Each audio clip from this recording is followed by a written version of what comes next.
akan memulai dengan kondisi ekonomi sebelum nanti akan diteruskan oleh para wamen untuk pendapatan belanja dan pembiayaan. Seperti saya sampaikan tadi, dunia mengalami perubahan yang sangat besar, sangat signifikan.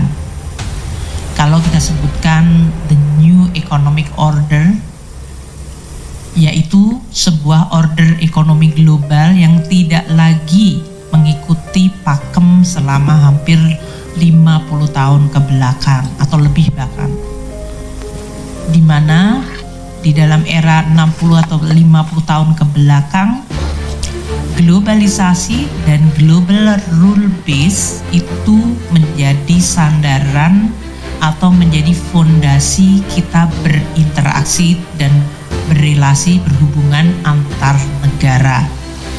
Ini karena sesudah Perang Dunia Kedua, masa-masa di mana kemudian semua negara bersepakat, yuk kita bikin sebuah global order yang berdasarkan sebuah rule base, itu dari mulai United Nations, kemudian memunculkan WTO, IMF, World Bank, dan kemudian berbagai kesepakatan antar negara dari sisi perdagangan, investasi, yang semuanya tujuannya adalah agar hubungan antar negara berdasarkan suatu aturan dan kepastian, tidak didasarkan pada aksi sepihak.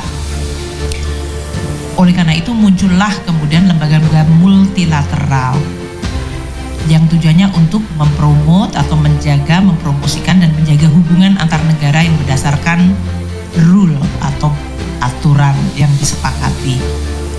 Semenjak munculnya sekarang ini Presiden Trump di versi yang kedua 2.0, unilateralism atau aksi sepihak dari suatu negara yang kebetulan merupakan negara terbesar dan terkuat di dunia menjadi dominan. Ini menjadi the rule of the game. Jadi yang tadinya rule based multilateral sekarang adalah tergantung dari unilateral dari negara, dan kalau negara ini karena kuat dan dominan, dia bisa mengatur aturan sesuai dengan kehendak dan kepentingan dari negara tersebut. Kebetulan ini adalah negara terbesar Amerika Serikat yang selama ini Amerika adalah promotor dan pendukung dari berbagai multilateralism. Sekarang Amerika meninggalkan multilateralism menjadi unilateral approach.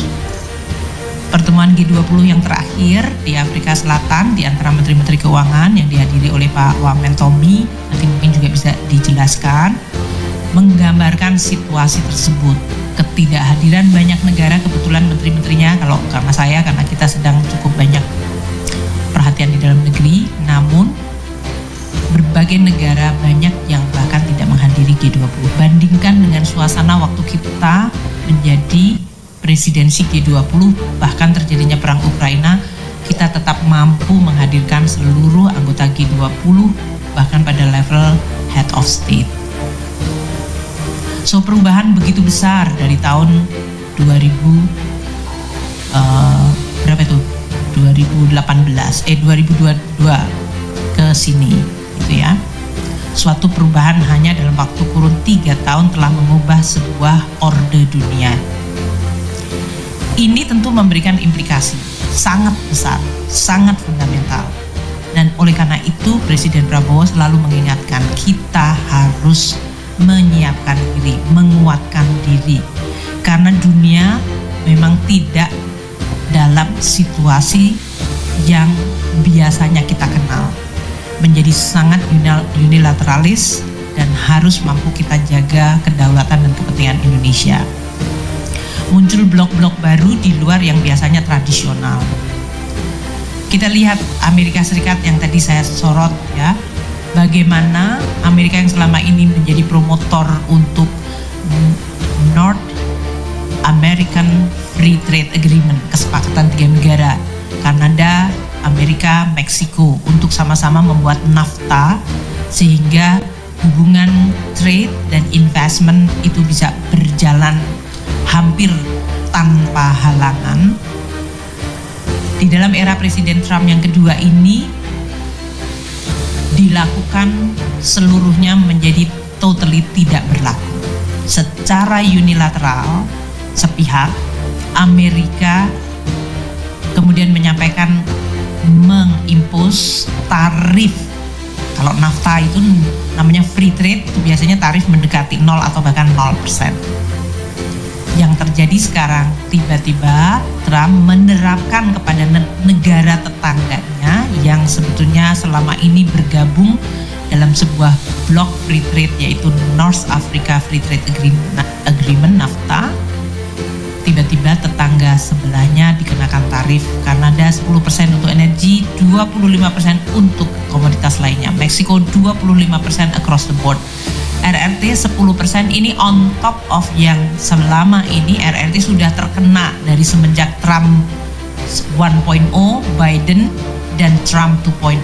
Jadi waktu Trump 1.0 dan Biden, RRT itu sudah dikenakan tarif dan belum turun, sekarang ditambahkan 10%. Diumumkan pada 1 Februari 2025 untuk pengenaan tarif tersebut. Reaksinya sungguh luar biasa. Jadi kalau teman-teman wartawan masih sedikit mau ngecek ke Google situasi awal itu, disruption dari terjadinya keputusan ini terhadap global sentiment luar biasa negatif. Sehingga Presiden Trump tanggal 3 Februari 2 hari kemudian mengatakan oke, karena reaksinya begitu negatif, saya tunda 1 bulan. Waktu itu kemudian terjadi, lega, mungkin kita bisa work out. Pada tanggal 4 Februari, RRT karena tidak mendapatkan penundaan, jadi yang ditunda hanya tarif untuk Meksiko dan Kanada, dan itu pun hanya untuk 1 bulan. Tanggal 4 Februari, RRT yang sudah dikenakan tarif mulai 1 Februari melakukan retaliasi, balasan, dengan menerapkan tarif 15% untuk import coal dan LNG dari Amerika Serikat dan penerapan 10% dari import crude, mesin pertanian, kendaraan, dan truk dari Amerika Serikat. Perang dagang terjadi. Kalau kita biasanya mengenal perang militer, ini perang dagang terjadi. Satu negara secara unilateral melakukan tarif untuk men-charge lebih tinggi, negara lain melakukan retaliasi. Jadi medan perangnya ada di perekonomian. Kemudian ini belum selesai, tanggal 10 Februari Presiden Trump menerapkan tarif lagi untuk spesifik besi, baja, dan aluminium. Tarifnya 25%. Any besi, baja, aluminium dari negara manapun masuk Amerika kena tarif 25%. Dan karena ini menimbulkan reaksi negatif, negara lain juga akan melakukan retaliasi.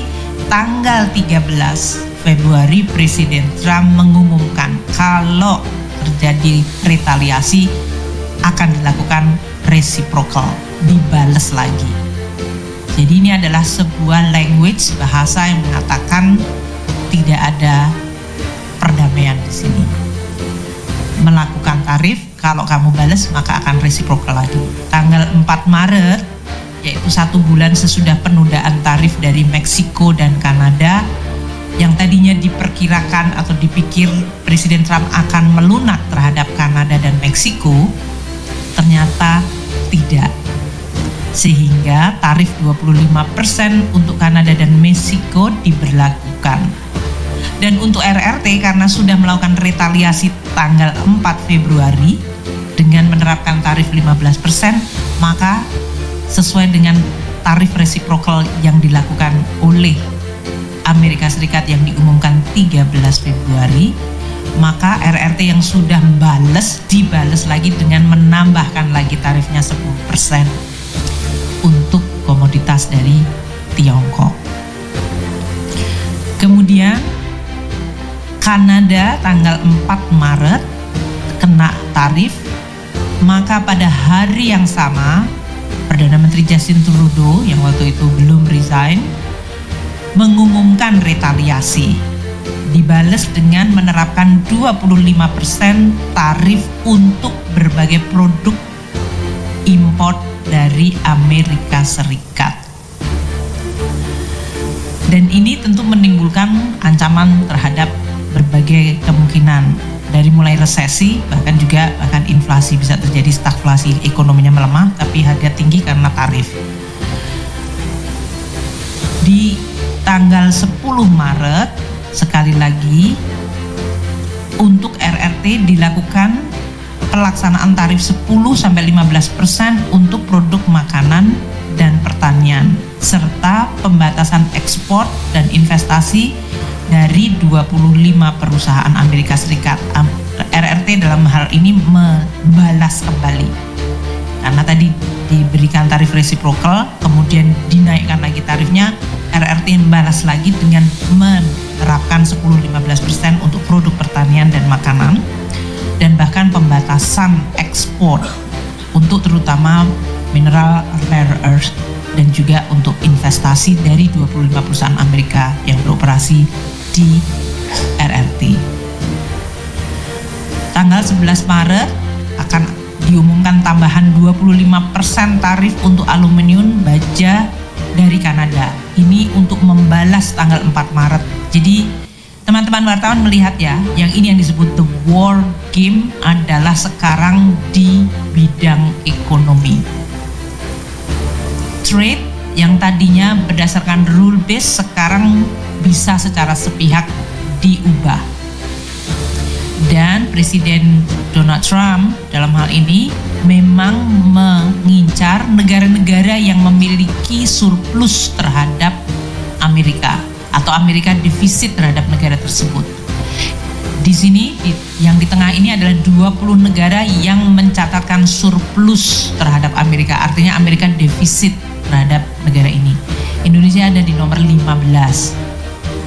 Kalau kita lihat Tiongkok, Meksiko, Kanada ini walaupun angkanya 73,7, ini lebih karena tidak hanya perdagangan tapi juga masalah imigrasi dan juga fentanyl, yaitu masuknya opioid yang telah mengancam kesehatan di Amerika Serikat. Nah, kita lihat jadi negara-negara yang punya surplus besar, makanya kita lihat Tiongkok sudah kena, Meksiko kena, Vietnam yang kemarin datang ke Indonesia ini akan menjadi target yang cukup nyata. Untuk negara-negara European Union juga sudah dilakukan langkah-langkah untuk tarif, karena mereka sudah mengumumkan retaliasi dan kemudian akan terjadi back and forth. Jadi kita lihat Jerman, Irlandia, Kanada tadi ya, bahkan untuk Jepang dan Korea Selatan. Ini adalah yang harus kita sekarang teliti dan waspadai. Kalau diberlakukan kebijakan tarif kepada semua negara surplus, Indonesia ada di dalam ranking 15. Dan ini akan berpotensi menciptakan tadi biaya dari supply chain sektor manufaktur dan terutama untuk sektor digital yang akan meningkat. Rantai pasoknya juga akan mengalami disrupsi, harga komoditas mengalami volatilitas, dan sentimen market akan terus-menerus terayun-ayun volatile seperti yang terjadi pada minggu-minggu atau 1 bulan terakhir. Ini menimbulkan semua negara sekarang berpikir peta dunia dari sisi ekonomi seperti apa. Keputusan mengenai investasi, relokasi, dan juga rekonfigurasi dari rantai pasok. Karena ternyata selama ini yang dianggap aman, bahkan kalau kita mengatakan friendshoring, itu sekarang tidak ada friend lagi. Gimana kurang friendnya Amerika dan Kanada itu? Jadi tadinya disebutkan, oh kalau kamu berteman, kita aman. Ternyata definisi friends tidak ada lagi di dalam konteks hari ini. Dan berbagai blok alternatif di luar zona Amerika seperti ASEAN, BRICS, ini memiliki alasan untuk makin bisa tumbuh dan menjadi alternatif. Meskipun dalam hal ini tentu karena Amerika Serikat adalah negara paling besar di dunia, pasti apa yang dilakukan oleh mereka mempengaruhi seluruh dunia juga.